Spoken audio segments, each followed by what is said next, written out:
एक हिंदुस्तानी लड़का जर्मनी जाता, एक आईटी कंपनी में सॉफ्टवेयर इंजीनियरिंग का काम करने लगता है, पैसा अच्छा कमाने लगता है। उसी कंपनी में जर्मनी की एक लड़की भी काम किया करती थी। वह लड़की बेहद खूबसूरत थी।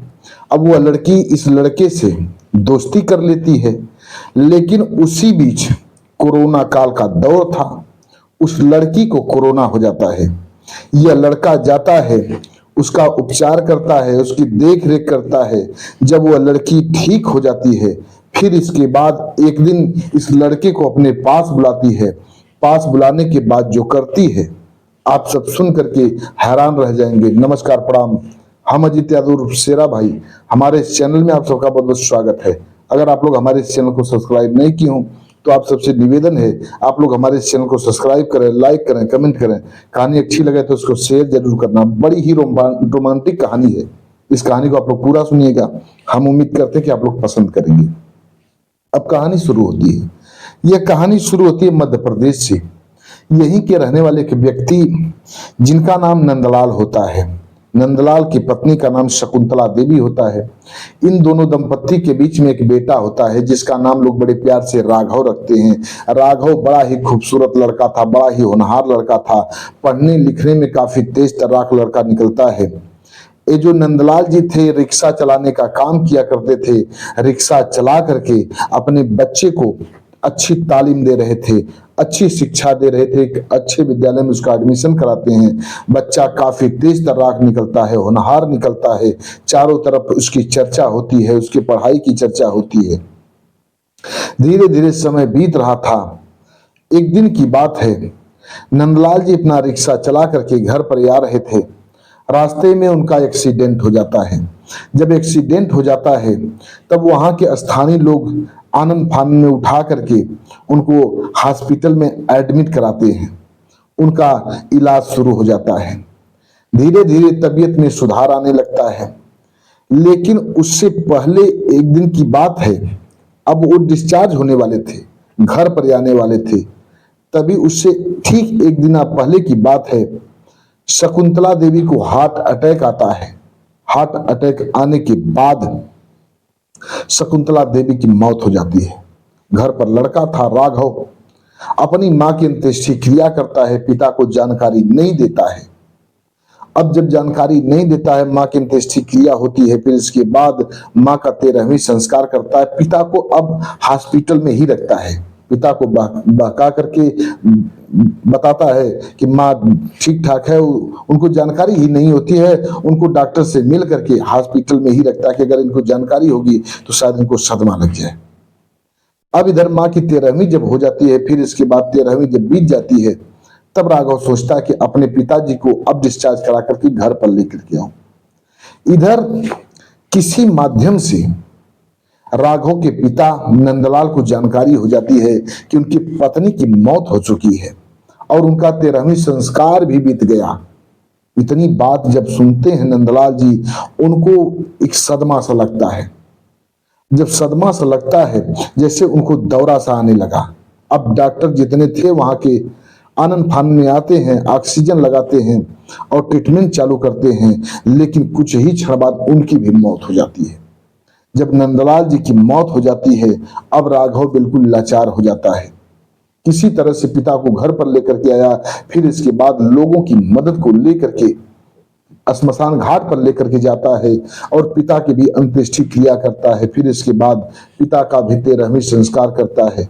अब राघव इंटर की पढ़ाई कंप्लीट कर लिया था। अब घर पर अकेला रह जाता है। सोचने पर मजबूर हो जाता है कि अब आगे पढ़े या ना पढ़े। ऐसे ही रात को सोया था। उसे लगा कि किसी भी तरह से अगर मैं इंजीनियरिंग कर लूंगा तो शायद मैं कुछ पैसा भविष्य में कमा लूंगा और मेरी स्थिति बिल्कुल ठीक हो जाएगी। अब केवल मैं ही हूं, चाहे जो भी करूं मुझे ही कुछ करना है और पढ़ना है, कुछ काबिल बनना है। अब वह लड़का पिता का रिक्शा लेता है, बनवाता है, जो टूटा फूटा था एक्सीडेंट के कारण, उसको बनवाता है, ठीक कराता है। फिर इसके बाद वही रिक्शा शाम को चलाने लगता है। स्कूल से विद्यालय से छूट करके घर पर जाता था और रिक्शा चलाता था, पैसा कमाता था।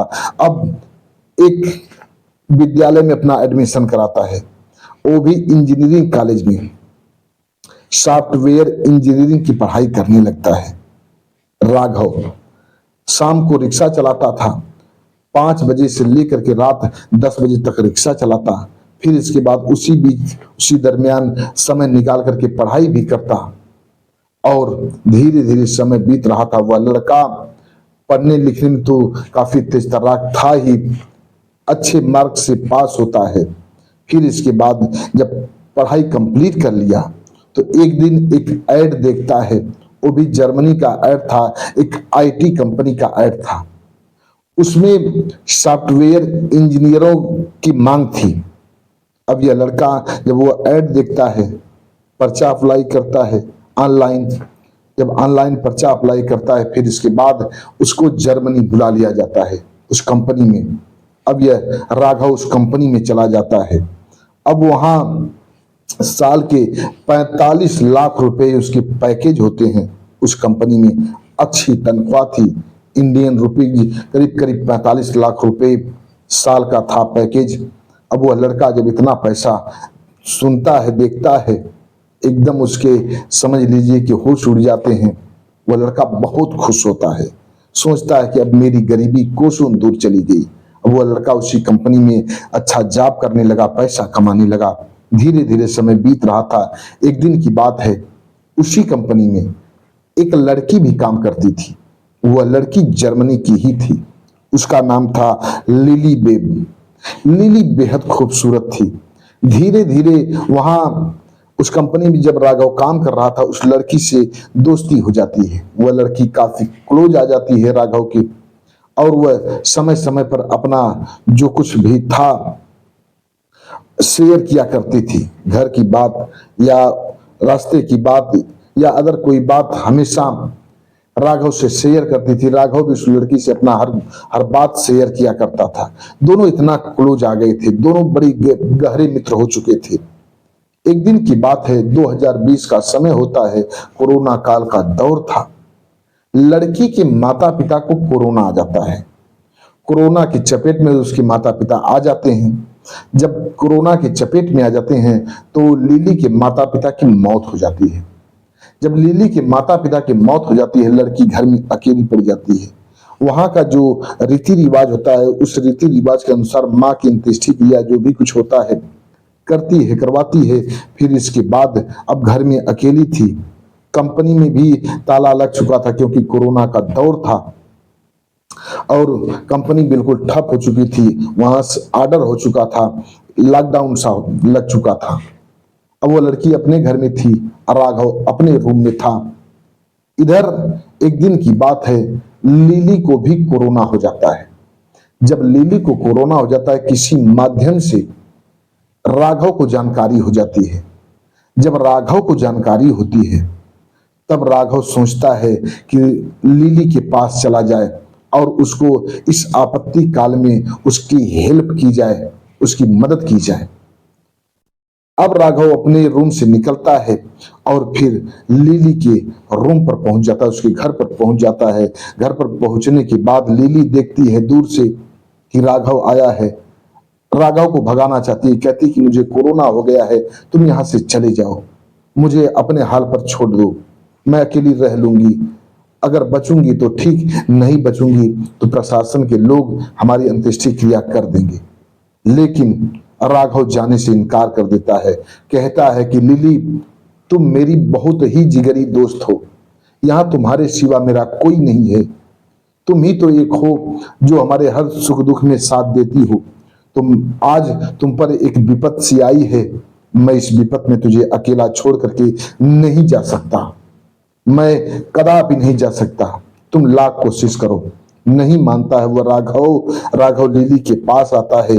फिर इसके बाद कुछ इंडियन जड़ी बूटी को सर्च करता है। सर्च करने के बाद जो इम्यूनिटी को बूस्ट करे, उन जड़ी बूटियों को लाता है मार्केट में जा करके, और जड़ी बूटियों को पानी में उबाल करके इस लिली को पिलाता है। समय समय पर उसको डोज देता रहता है।